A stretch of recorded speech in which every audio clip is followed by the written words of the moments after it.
Hanggang ngayon, hindi maganda ang naging impresyon ang sagot ni Pangulong Bongbong Marcos nang siya'y hinga ng reaksyon patungkol sa isyu ng paggamit raw niya ng illegal na droga.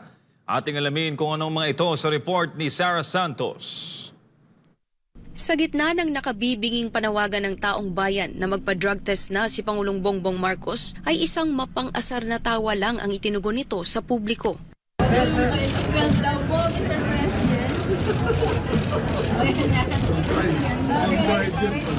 Bagay na ikinagalit naman ng taong bayan. Nakita natin yung interview niya kahapon, pinagtawanan lang tayo. Pero para kay dating Chief Presidential Legal Counsel na si Attorney Salvador Panelo, wala na raw ibang choice ang Pangulo kundi tawanan ng issue dahil... Actually, ang problema niya talaga, hindi niya malaman talaga paano niya sasagutin. Mahirap talaga. Tawa na lang. Siguradong you're dumb if you do, dumb if you don't. Ganon ang problema niya ngayon. Talagang wala siyang mapuntahan.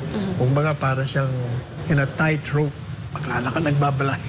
Ano kaya, mahulog ba ako dito? Yan ang nangyayari sa kanya. Araw ng Martes, 7 ng Mayo, nang isagawa ng Senate Committee on Public Order and Dangerous Drugs sa pangunguna ni Senador Ronald Bato de la Rosa ang pangalawang pagdinig ng Senado patungkol sa Philippine Drug Enforcement Agency o PDEA leaks, ang isyu na nagsasangkot kay Marcos Jr. sa paggamit ng iligal na droga. Sinabi ni Attorney Panelo na hindi naman na-issue pa kung lehitimo ba o hindi ang leaked PDEA classified documents. The issue is already resolved na yung dokumento talagang Kenyo. Wala nang duda doon. Wala pa yung Maricel Soriano eh. Kaya magiging katanungan na lang dyan.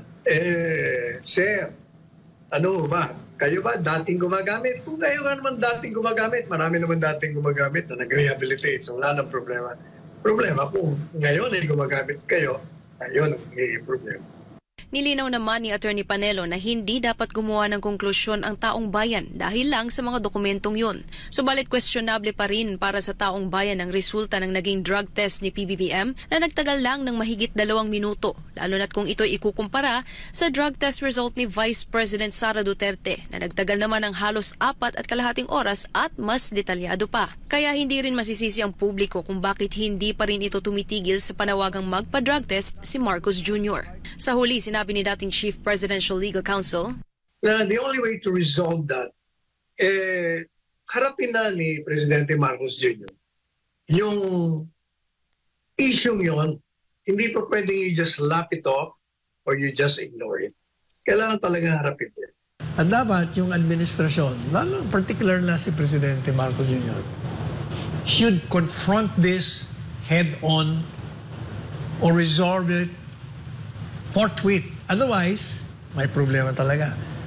The winds of political unrest will come and this administration cannot afford such. May problema ko kayo talaga niyan. Ayusin nyo na yan. Madali lang naman ayusin yan eh. Pa-drug test ka lang eh. Para sa Diyos at sa Pilipinas kong mahal, ako si Sarah Santos, SMNI News.